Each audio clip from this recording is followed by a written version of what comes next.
Morning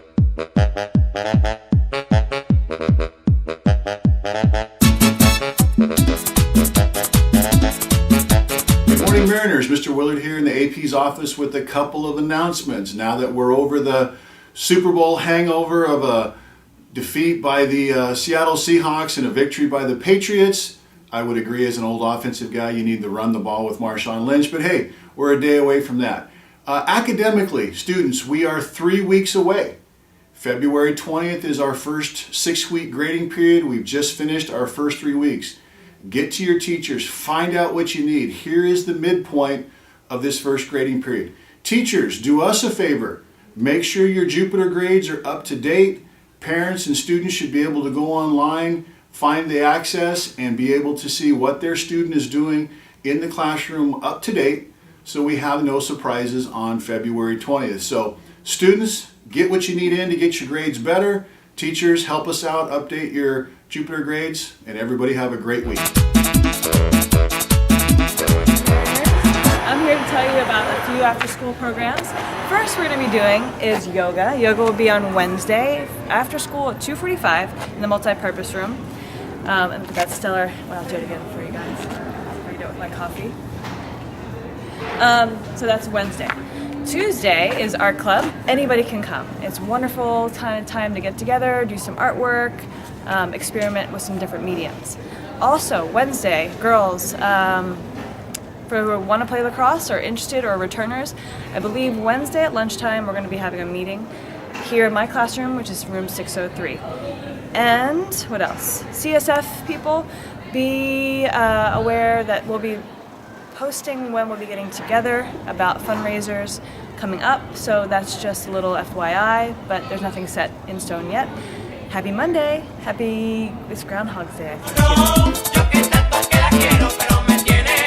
think. Genius Bar members, we are having a meeting tomorrow, February 3rd, Tuesday at study period in the engineering lab 201. You'll be getting a study period pass, but remember tomorrow at study period, we'll see you there in the engineering lab.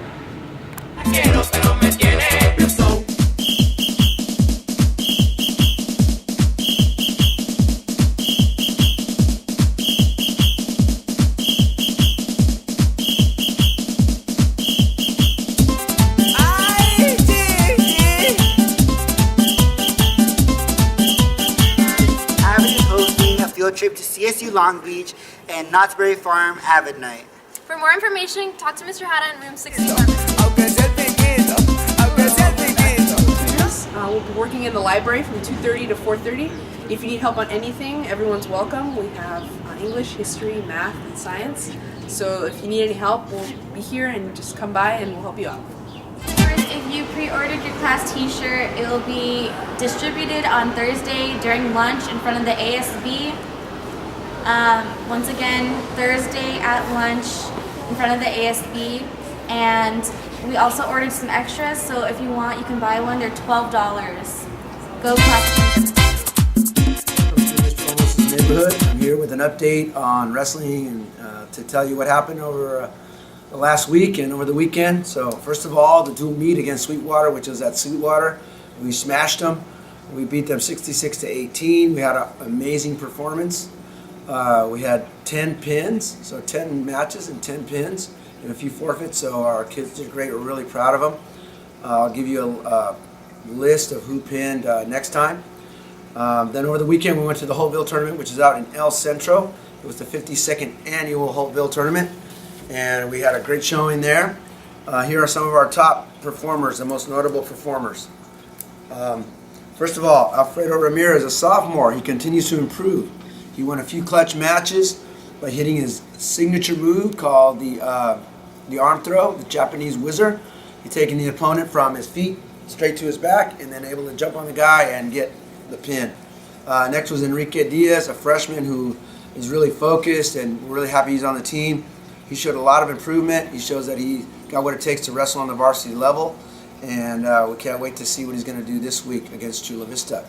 Then our senior, Jake Billary, he wrestled really tough, and he looks like he's going to place at this year's Metro Championships. He didn't win a medal out there, but he's a great leg rider, puts a lot of kids in trouble, puts them on his back, and has a lot of heart and doesn't stop, and he's got a lot of athletic ability.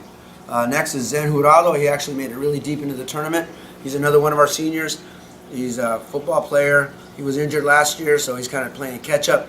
Zen was just one match away from the medal rounds, and his signature move was the Granby that hits off the bottom, and he has double leg, which is really amazing. So come out and watch him against Chula Vista. Then we have Jacob Hinojosa. You guys know Jacob from football. He's a team captain. He's a leader. He's very athletic and very strong and fearless. He won a couple matches with his signature move, which is an over-under with an inside trip, taking the guy straight to his back. It's something that he worked on over the summer. He's been perfecting it. It's a very exciting move. We really love to see him, expanding his repertoire and being able to hit those moves. Then we have Alan Lopez Peterson. Scrappy little kid. He's very quick. His signature move is the cradle over the top. I call it the trap arm cradle. He just grabs it, reaches over, puts the guy in trouble. Next thing you know, the guy's legs are kicking like a little cockroach, and they're crying for their mommies. So Alan is looking really good. However, the best performance of the weekend was put in by Mateo.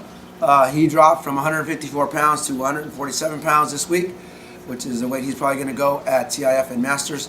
He was seeded number 1 because of his record, and also he was the returning champion. He won that tournament last year as a freshman. So here's how it went round per round. In the first round, I think he wrestled a kid from the Vikings. He pinned him. Second round, he got a pin. In the third round, he wrestled a tough kid from Brawley, and he won 7-0. Up to this point, nobody had scored a point or was able to take Mateo down. Then in the semis, he wrestled a kid from Madison. And again, Mateo looked very good on his shot defense, and he was able to pin in the semifinals to make it very exciting going into the finals. In the finals, he wrestled the hometown favorite, Jesse Diaz, who was seeded number 2, who was a CIF champion last year and will probably be a CIF champion this year. He took 5th at 5 counties, which is one of the toughest tournaments in the state. And so Mateo faced him, and again, his shot defense was awesome. Jesse wasn't able to take him down, and Mateo took him down 4 times and escaped with a final score of 9-5, making Mateo a 2-time Holtville champion. He's going for the fourth time, so he's going to have to win it in the next 2 years. Only 3 kids in the history of that tournament have been able to do that. So he's on his way. Next up is Chula Vista, and then Mount Miguel tournament. So that's all I got for you guys. Come out and watch some wrestling. These kids are exciting and they work hard. Thank you.